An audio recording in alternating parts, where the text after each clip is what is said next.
You can ignore a missed message. You can laugh off being left out. You can tell yourself it was nothing. But part of your brain can react like you just got pushed out of the tribe.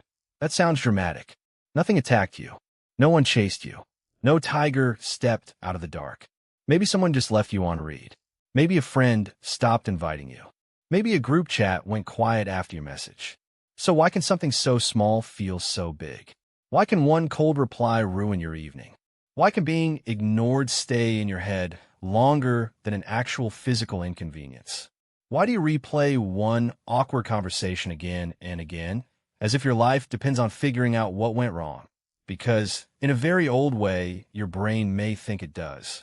For most of human history, survival was not an individual project. Ancient humans lived in small groups where food, protection, childcare, warmth, and information all depended on other people. If you were separated from the group, the problem was not emotional first. It was practical.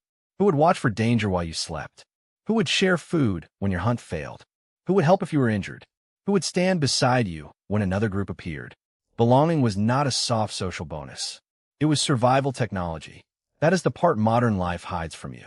Today, you can sit alone in an apartment, order dinner, lock the door, and survive for a while without a close tribe. Your ancient wiring does not fully understand that upgrade. For thousands of generations, social connection was tied to safety. So when somebody pulls away, your brain does not always ask, "Was that rude?" At a deeper level, it may ask, "Am I still safe with the group?" And that question can hit before your conscious mind even has words for it. The heat in your face, the heavy chest, the urge to check your phone again, the urge to fix something immediately. Then the thinking begins.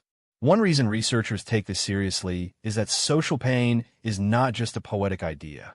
Naomi Eisenberger and Matthew Lieberman became well known for research on social rejection and the brain. In a famous experiment using a simple virtual ball-tossing game called Cyberball, people were suddenly excluded by the other players. Brain activity during that exclusion overlapped with regions involved in the distressing side of physical pain. That does not mean rejection and a broken bone are the same thing. They are not, but it does suggest something important. The brain can treat social exclusion as a meaningful threat, not just a minor inconvenience. And from an evolutionary point of view, that makes sense.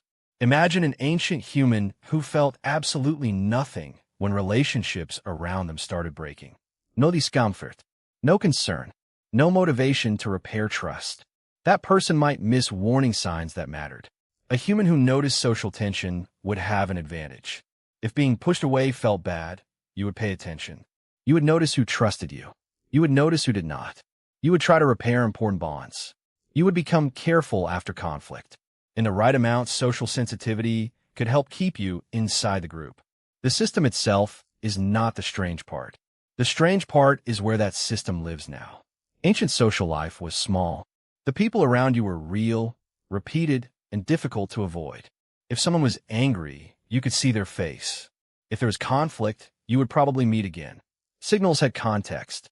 Modern social life is nothing like that. Now your social brain has to interpret no reply. A photo from a party you were not invited to. A short text with a period.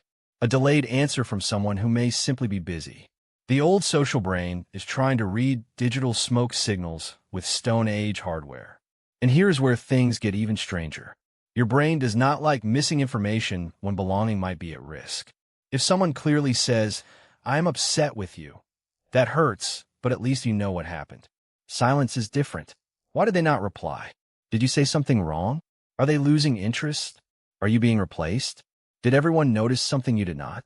The mind keeps spinning because it is not only searching for truth, it is searching for safety.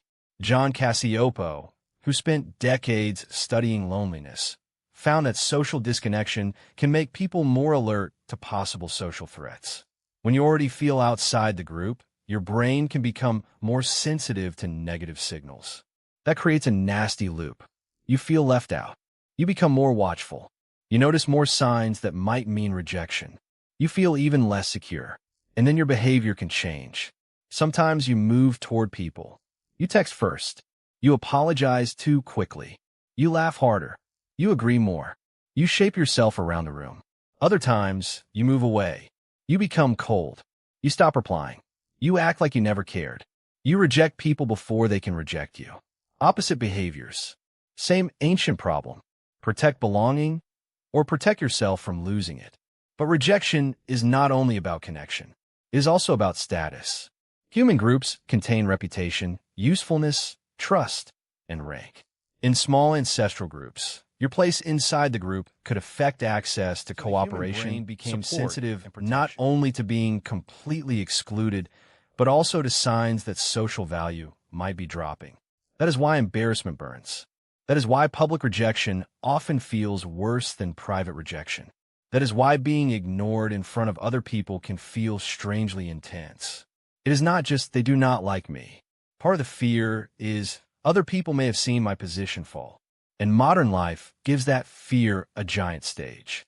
Robin Dunbar, known for his work on human social relationships, has argued that human brains are built to manage layered social networks, not endless numbers of equally meaningful connections.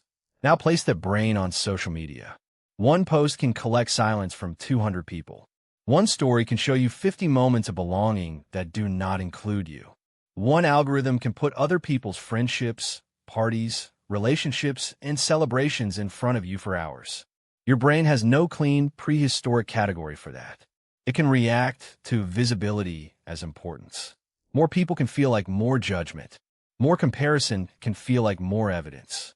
And suddenly, a social system built to help you survive a small tribe is processing hundreds of weak signals every day. But here is the part most people miss. The brain does not always know which tribe is real. A close friend can trigger the belonging system. So can a stranger online. A partner can trigger it. So can someone you met twice. A group that actually supports you can matter. But so can a group you barely even like if your brain has decided that their approval means something. That is why rejection can sometimes feel enormous, even when the person rejecting you is not actually important to your life. The alarm is real. Years studying ostracism. And his work shows how quickly being ignored can affect basic psychological needs such as belonging, self-esteem, control, and the sense that you matter. Even brief exclusion can sting. That is useful to remember because people often judge themselves for reacting. Why do I care so much? Why am I still thinking about this? Why did one tiny thing affect my mood? A better question is, what did my brain think was at risk? Connection? Status? Predictability? Being seen? Being valued? A place in a group? Once you identify the threat, the reaction becomes easier to understand. And there is another reason some rejection hits harder than others. Your brain does not react only to the present. It learns. If you have repeatedly been ignored, embarrassed, bullied, excluded, or forced to work hard for approval, your system may become quicker to detect the same pattern again. Then a small modern signal can carry extra weight. One delayed message is not just one delayed message. Your brain may connect it to every other moment that looked similar. That does not mean the current situation is dangerous. It means your prediction system has seen this shape before. And prediction is one of the brain's favorite jobs. This is why two people can experience the same social event and react completely differently. One person gets left on read and forgets about it. Another checks the phone 10 times. The event is the same. The meaning is not. But the biggest modern mismatch is still this. Ancient humans mostly feared rejection from people who actually affected their lives. Modern humans can feel rejection from people who barely know them. A stranger comments something rude. A weak acquaintance does not invite you. Someone online does not respond. A person you dated for 2 weeks as if the tribe is collapsing. But the tribe may not even exist. That is the update modern humans have to make. Not, I should stop caring what anyone thinks. That is unrealistic. Humans are social animals. Connection matters. The better update is simpler. Not every social signal deserves the same weight. A real tribe is built from repeated care, trust, effort, repair, and presence. A false tribe can be built from visibility, convenience, status, or occasional attention. Your brain may react to both, but they are not the same. And this is where the ancient alarm can finally become useful instead of controlling. If rejection hurts, notice the pain. Then ask one question. Who exactly am I afraid of losing? Sometimes the answer will matter. Sometimes it will not. Sometimes the pain is telling you that an important relationship needs attention. And sometimes it is simply an ancient system treating one closed door like the whole world has shut you out. It has not. You do not need everyone. You were never built to need everyone. Even ancient humans had a limited circle of people who truly mattered. What your nervous system wants is not universal approval. It wants enough secure connection to stop scanning the horizon for exile. When that security is there, rejection still hurts, but it stops feeling like a verdict on your entire existence. And once you can see the mechanism, something changes. A missed message becomes a missed message. A cold reply becomes a cold reply. Being left out becomes painful information, not proof that you have lost your place in the human world. You can ignore a missed message. You can laugh off being left out. You can tell yourself it was nothing. But part of your brain can still react like you just got pushed out of the tribe. Now you know why.